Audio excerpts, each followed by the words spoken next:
Our research teams create clear recommendations for what we need to do to help our school shift from its current reality, where it is now, to the shared vision that we've created together.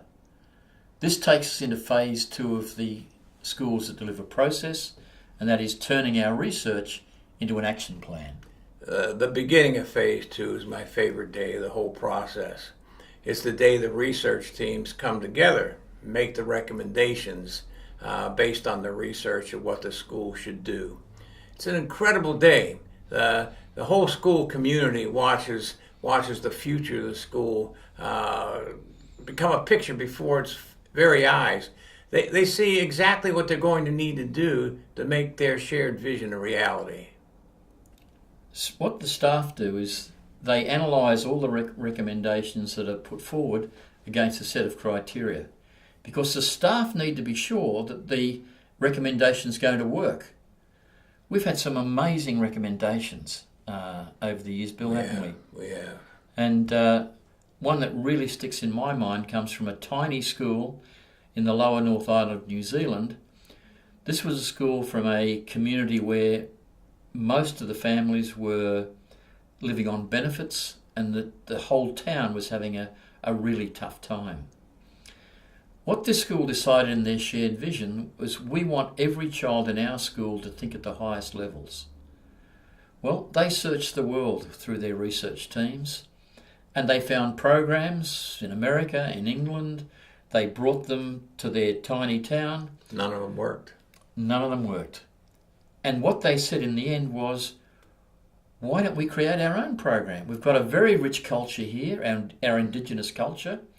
Why don't we look for the thinking skills that are in the myths and legends and stories of our culture? These are the stories known to all the families in the community.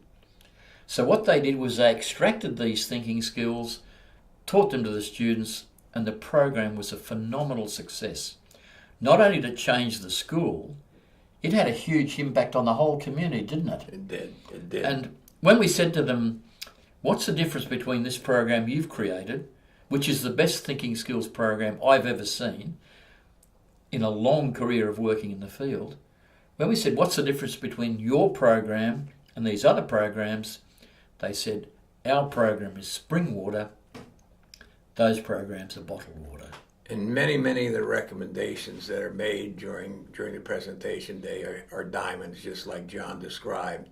The next part of the process is to take those recommendations and design a long-term school development plan based on them. And that's not easy for school principals. They find that difficult to do, but it's also something they can learn to do very well. What they have to do is they take all those recommendations and they look at, how do we need to sequence them? How do we need to go through them to build this vision of a school that we've designed together?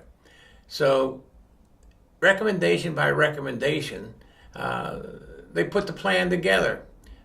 When they're done, and most of the plans we've seen around the world, they have anywhere between 4 and 8 years of good work to do together to put all the recommendations in place, so they realize their shared vision. And leadership is the key. You must lead a school through this process. You can't manage a school through this process. If you try managing the school, you'll stay where you are. So a key part of our process is to develop leadership skills right across the whole school.